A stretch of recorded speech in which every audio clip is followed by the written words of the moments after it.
சென்னை வானகரத்தில் நடைபெற்ற ஜானகி நூற்றாண்டு விழாவில் சிற்றுண்டி வழங்கப்பட்ட இடத்தில் அதிமுக தொண்டர்களுக்கிடையே தள்ளுமுள்ளு ஏற்பட்டது.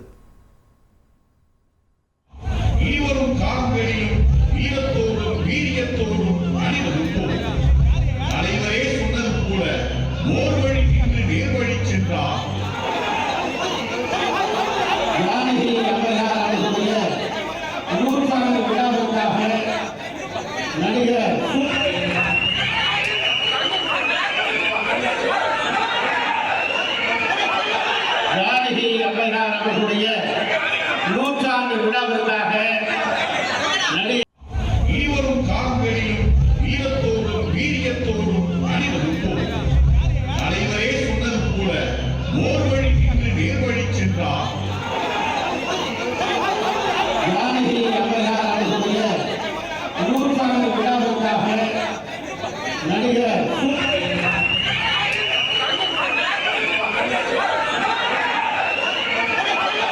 ஜானகி அம்மையார் அவர்களுடைய நூற்றாண்டு விழாவிற்காக செய்திகளை உடனுக்குடன் தெரிந்து கொள்ள உடனே சப்ஸ்கிரைப் பண்ணுங்க.